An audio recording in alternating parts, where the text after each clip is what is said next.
Radio Natividad y el Diario Católico de Venezuela les da la bienvenida al curso Introducción a los Escritos de San Pablo, con Monseñor Mario Moronta y el presbítero Edwin Contreras. Este curso es avalado por la Universidad Católica del Táchira y el Instituto Universitario Eclesiástico Santo Tomás de Aquino.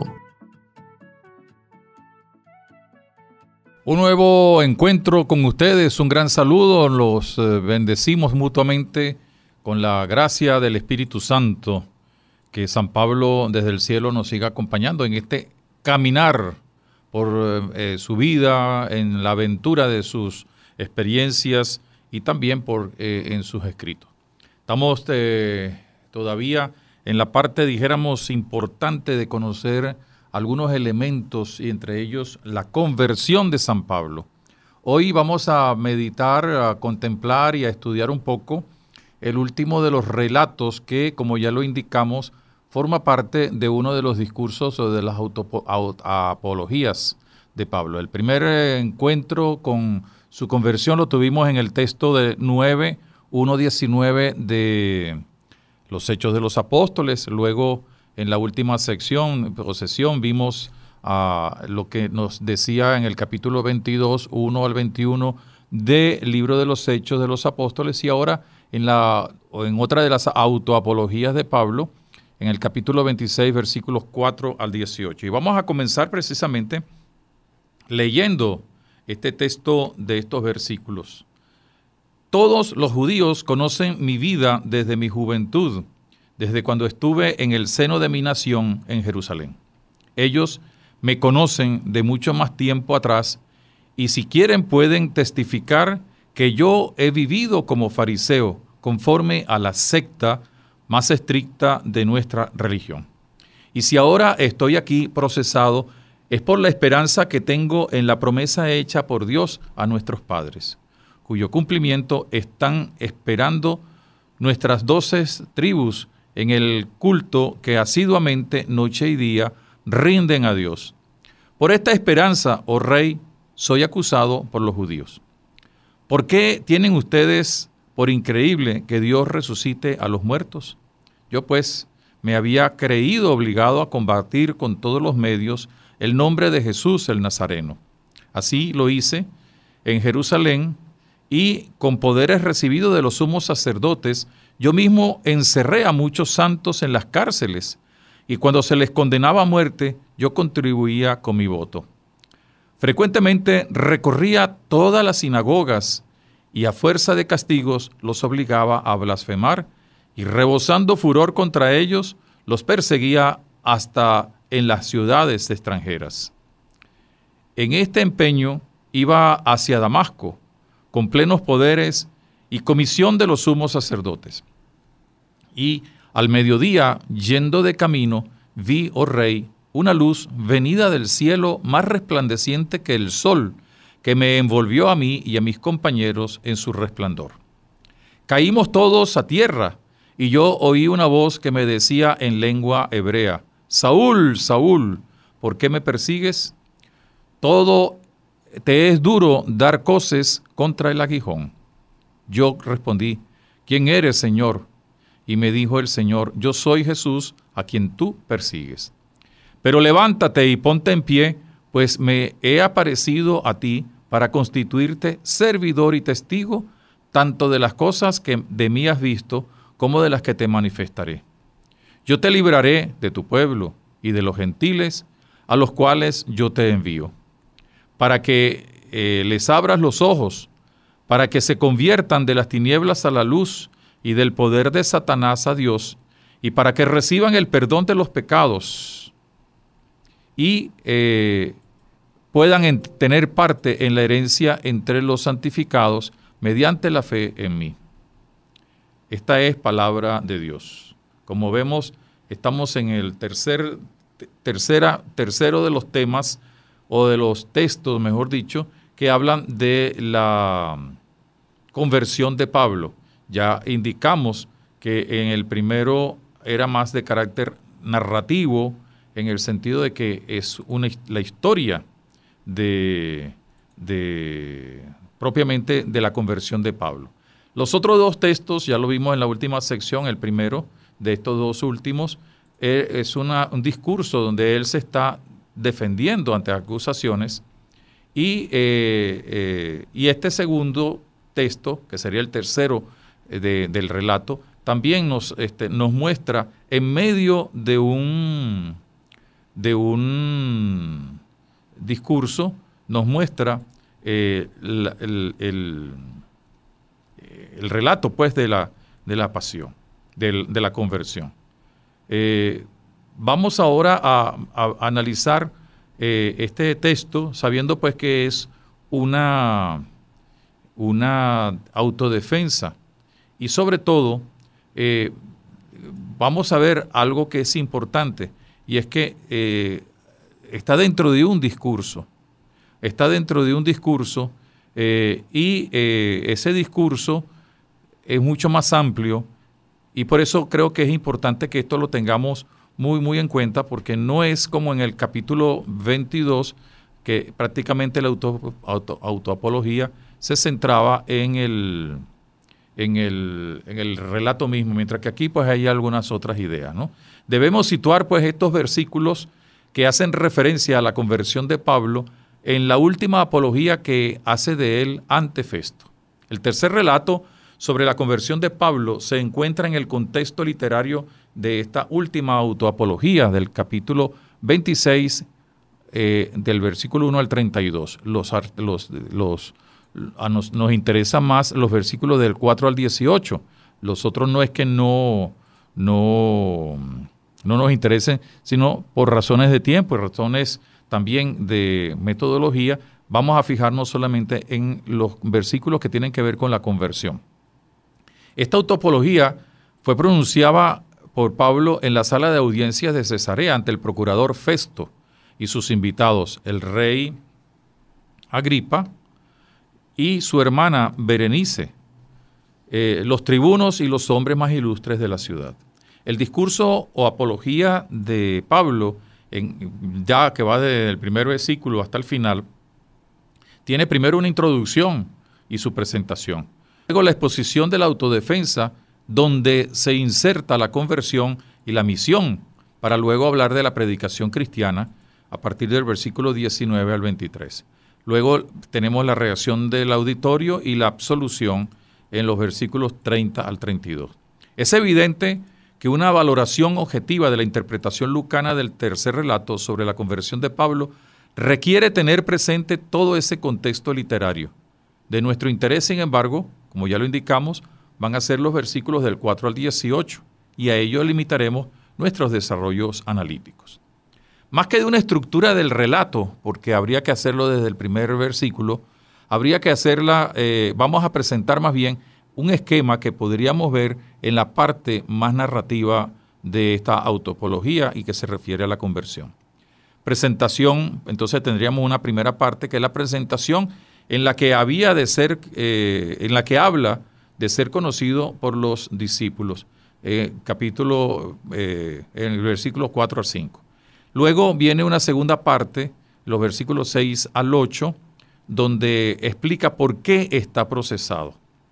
Luego, del versículo 9 al 12, su pasado de ferviente judío. Y por último, del versículos 13 al 18, la experiencia de la conversión.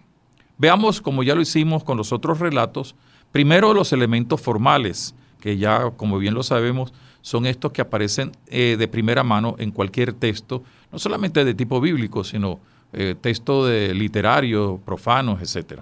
Los protagonistas, primero que nada los protagonistas. ¿Quiénes son los protagonistas? Ya lo sabemos muy bien, los principales son Pablo y Cristo Jesús Nazareno, que también es identificado como el Dios de nuestros padres.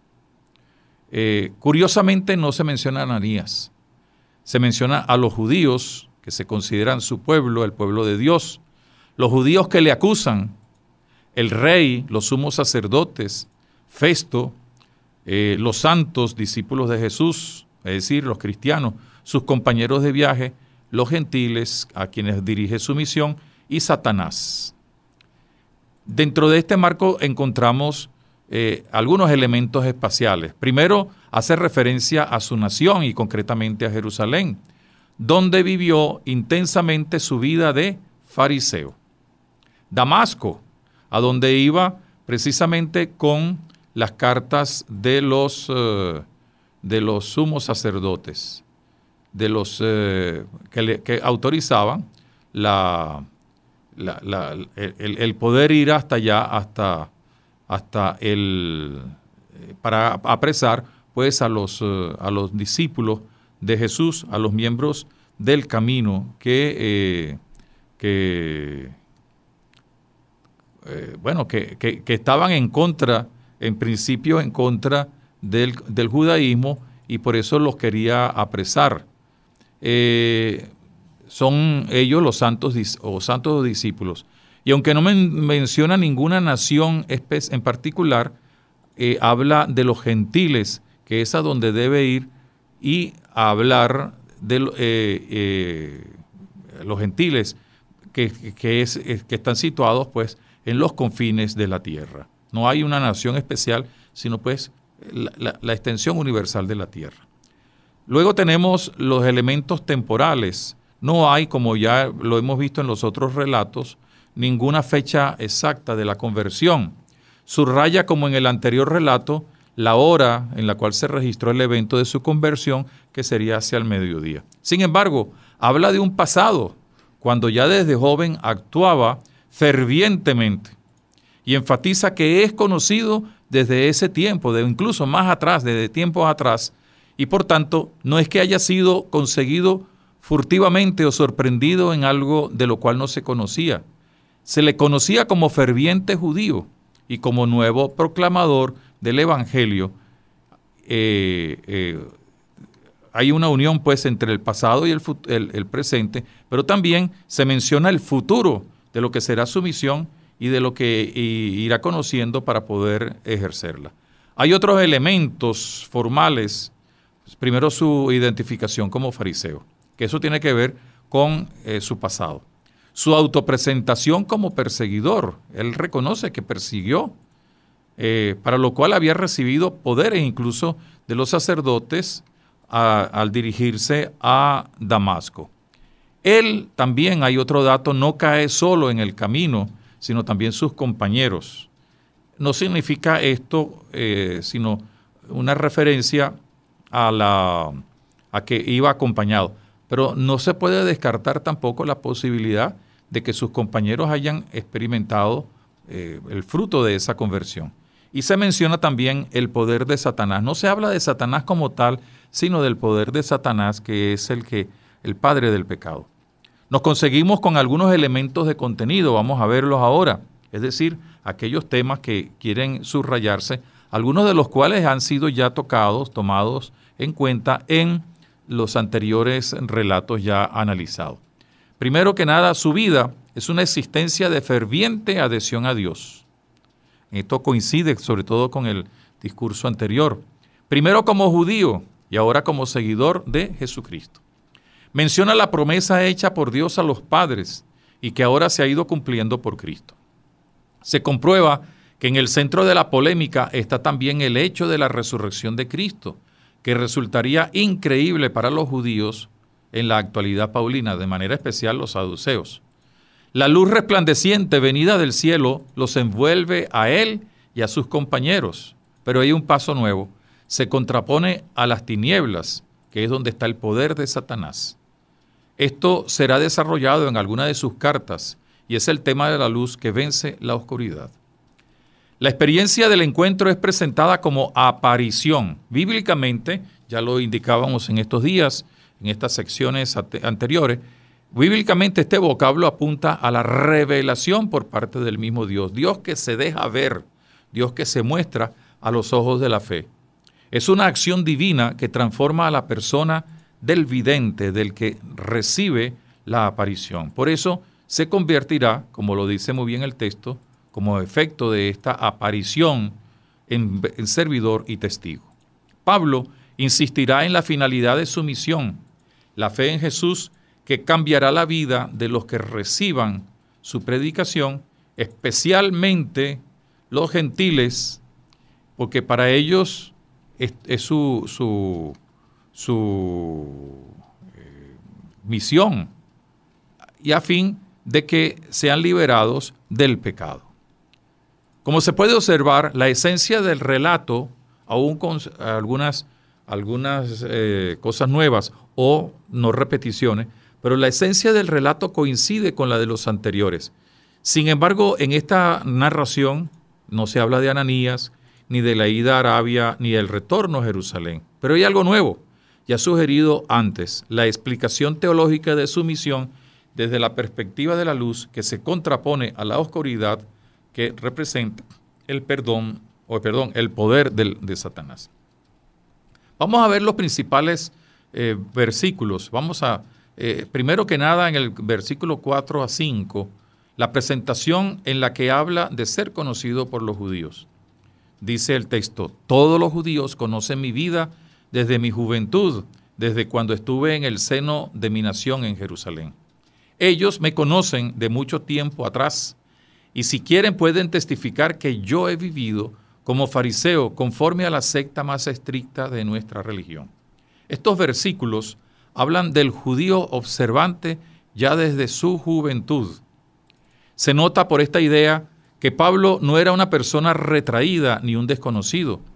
Ya desde su época de estudiante como Gamaliel, como lo vimos en la sección anterior, era conocido por su ferviente actitud de buen judío. Reconoce que ha actuado según los criterios de la secta más estricta de su religión, que es la de los fariseos. Luego sigue los versículos del 6 al 8, donde explica por qué está procesado. Leemos los versículos. Y si ahora estoy aquí procesado, es por la esperanza que tengo en la promesa hecha por Dios a nuestros padres, cuyo cumplimiento están esperando nuestras 12 tribus en el culto que asiduamente, noche y día, rinden a Dios. Por esta esperanza, oh rey, soy acusado por los judíos. ¿Por qué tienen ustedes por increíble que Dios resucite a los muertos? Pablo pasa a indicar la razón del proceso que se le quiere seguir. Su cambio de perseguidor a predicador, a predicador de la esperanza, y una esperanza concreta en la resurrección que ya se ha comenzado a cumplir. En el centro está también la cuestión de la resurrección. Para los judíos, sobre todo los saduceos, resulta increíble este hecho. Sin embargo, es lo que defenderá posteriormente Pablo con toda pasión, ya que si Cristo no hubiera resucitado, en vano o vana sería la fe en el Señor Jesús. Como lo dice en el capítulo 15 de la primera carta a los Corintios, y que ya en cierto modo mencionamos cuando estábamos viendo los autotestimonios de Pablo de su conversión. Luego, en los versículos 9 a 12, nos presenta su pasado de ferviente judío. Leemos los versículos. Yo pues me había creído obligado a combatir con todos los medios el nombre de Jesús el Nazareno.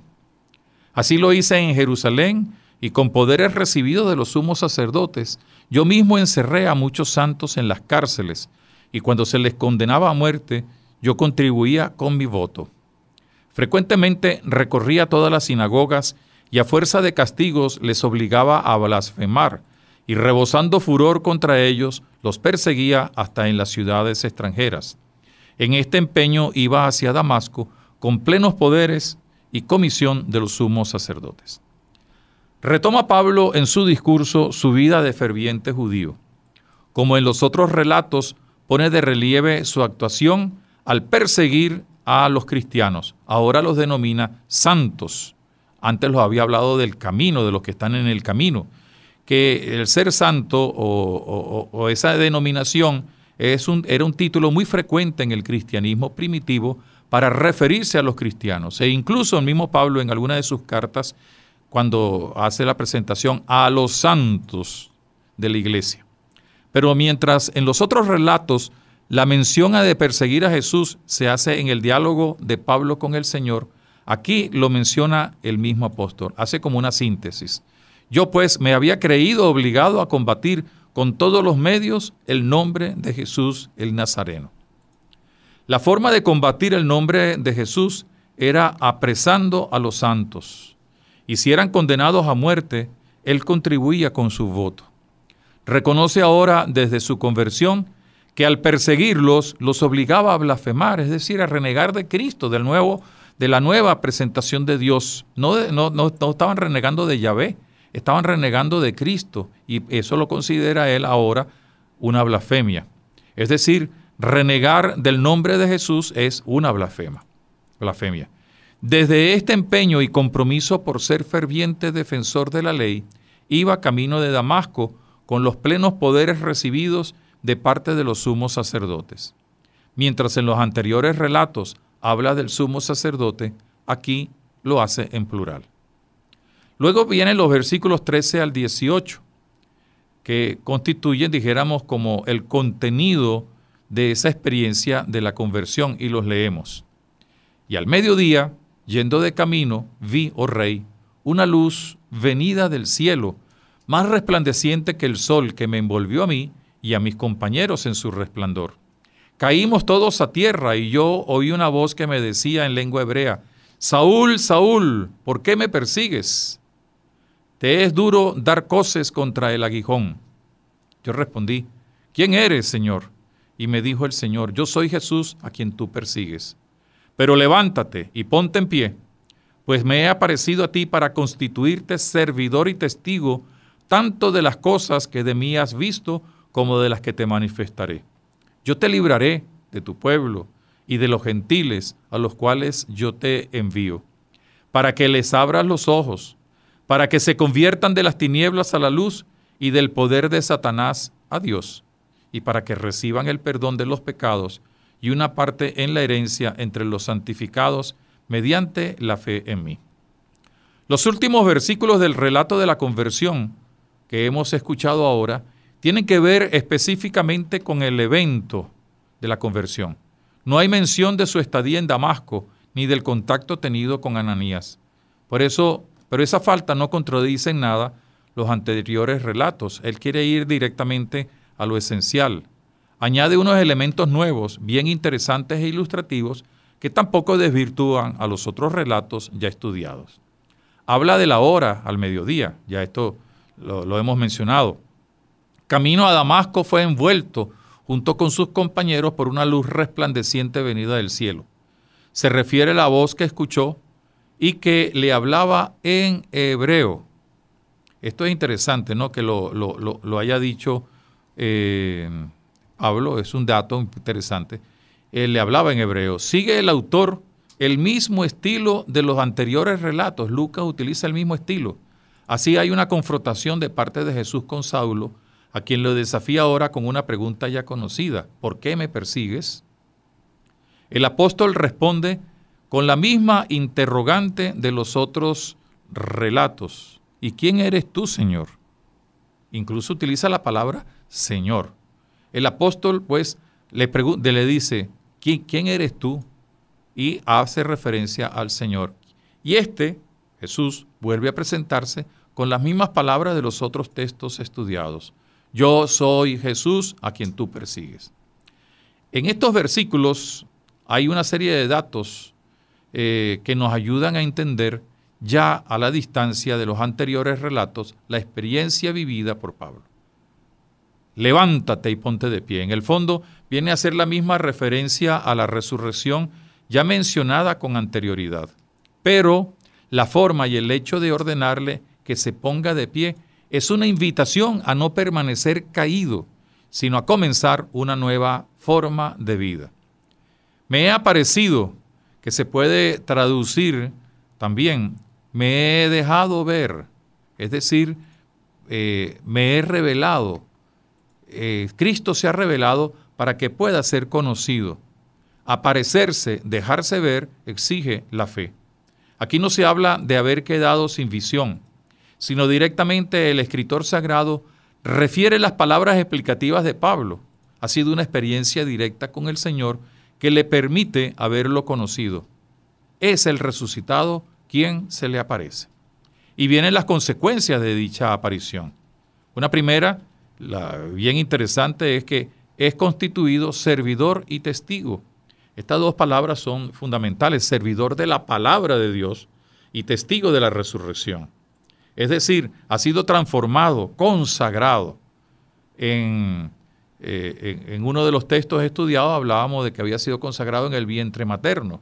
Bueno, aquí es la forma en que, más que la forma, la consecuencia de esa consagración, porque deviene en servidor y testigo.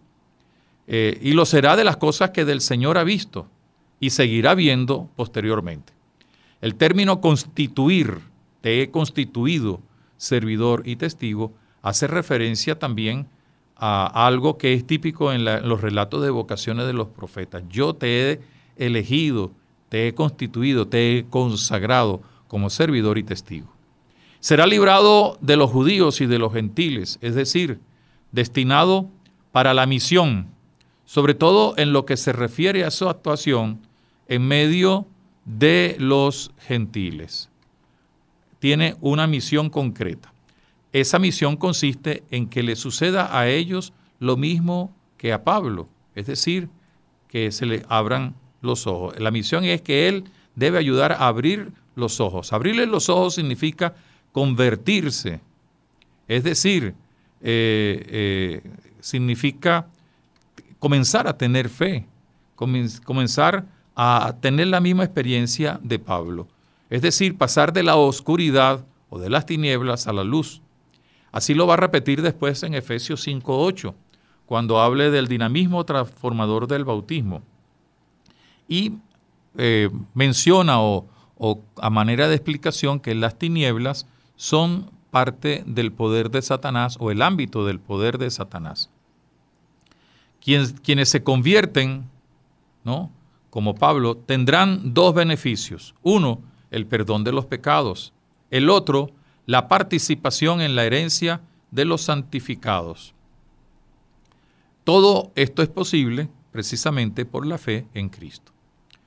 Con todos estos elementos que nos han sido ofrecidos por los relatos de la conversión y del autotestimonio de Pablo sobre su conversión, podemos ciertamente dar un paso necesario para poder terminar de introducirnos en el mundo del cuerpo paulino, que es la síntesis y la significación teológica de la conversión de Pablo. No se trata de un simple evento con relativa importancia, sino que es el evento que marca la vida y el ministerio apostólico de Pablo. Fíjense que hemos estudiado hasta ahora los textos que hablan del autotestimonio y luego los textos que hacen referencia con diversidad de expresiones y de estilo, siempre, escritos todos por el mismo autor, San Lucas, de la conversión. Y en la próxima sesión vamos a tener un poco la síntesis, la significación teológica de la conversión de Pablo, porque esto es importante tenerlo en cuenta por una sencilla razón. Pablo va a hablar a todos, va a escribir a todos, va a realizar su apostolado precisamente como servidor y testigo, es decir, como el que antes perseguía y ahora anuncia, como el que era el fiel defensor de su religión con celo apostólico y que con un nuevo celo apostólico, un nuevo celo por las cosas de Dios, va a defender el nuevo camino, el camino de Jesús. Antes de terminar esta sesión, quisiera hacer referencia a un dato muy importante. Sobre esto están discutiendo mucho los autores. Lo voy a mencionar sencillamente para que tengamos conocimiento. Damasco, ¿es una ciudad o es una región?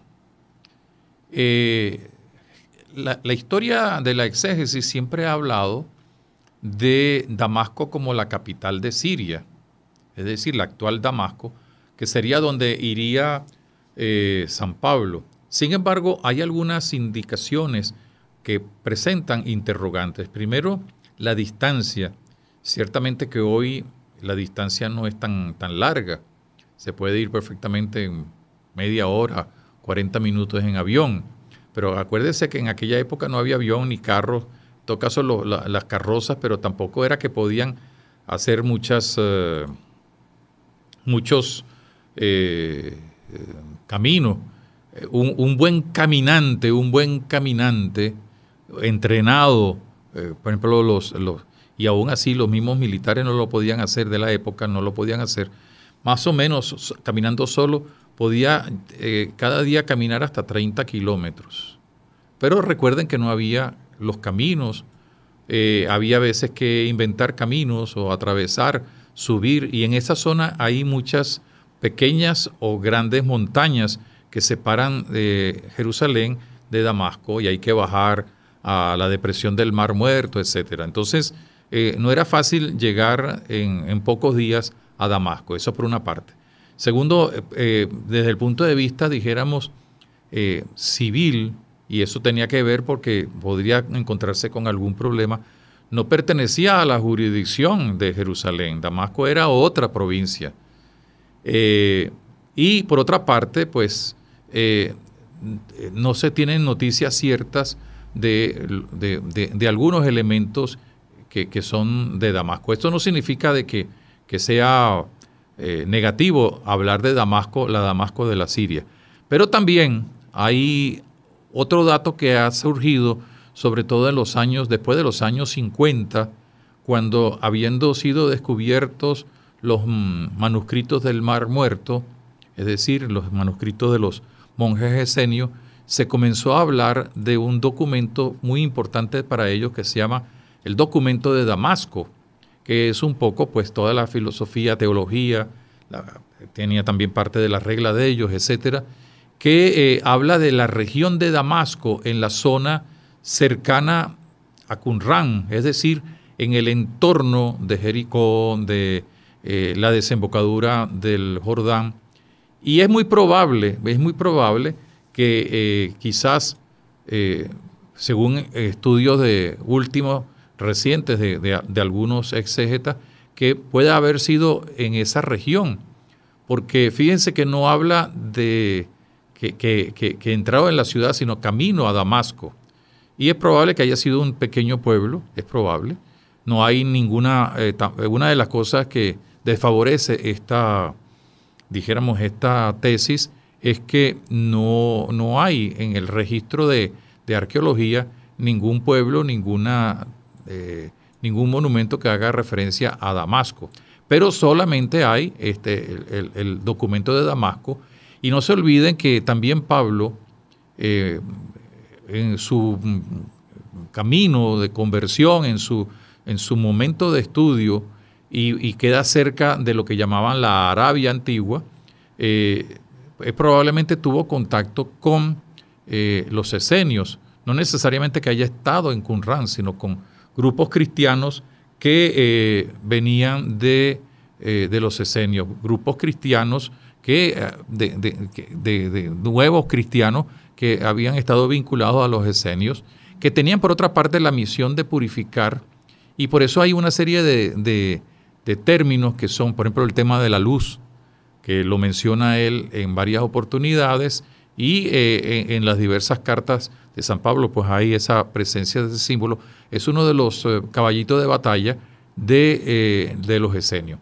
Entonces, solamente les digo esto a título de información para que no les extrañe si en algún momento leen que Damasco no era la capital de Siria, la actual capital de Siria, a donde se dirigía San Pablo. ¿Cometemos algún error si decimos que era o no era? No, sencillamente no. Lo más seguro es lo que tradicionalmente se mantiene es que era Damasco, la Damasco de Siria. Pero no podemos dejar a un lado esta última interpretación que, si bien no es de carácter absoluto, tiene su explicación. Sin embargo, pues no es algo determinante en el sentido de que haya sido en Damasco, podría haber sido en otra ciudad hacia donde él iba. En el camino se encontró con el verdadero camino, y eso es lo que nos interesa. Bien, les recordamos que tenemos un email para aquellas personas que deseen comunicarse con nosotros, intropablo@gmail.com, y pueden tomar contacto con nosotros a través del www.diocesisdesancristóbal.online. Vamos a ir terminando esta sesión introductoria luego con los aportes del padre Edwin Contreras, que nos hablará un poco de algunos elementos, complementan elementos biográficos, sobre todo los viajes de San Pablo, que tienen una gran importancia para poder entender el porqué y el para qué de sus escritos, y también pues algunos elementos que tienen que ver con su estilo. Nos encontramos en la próxima sesión. Le imploramos del Espíritu Santo su luz, su gracia y su fuerza para seguir adelante en esta aventura de la palabra de Dios a través de los escritos de San Pablo. Hasta la próxima. Que Dios nos bendiga.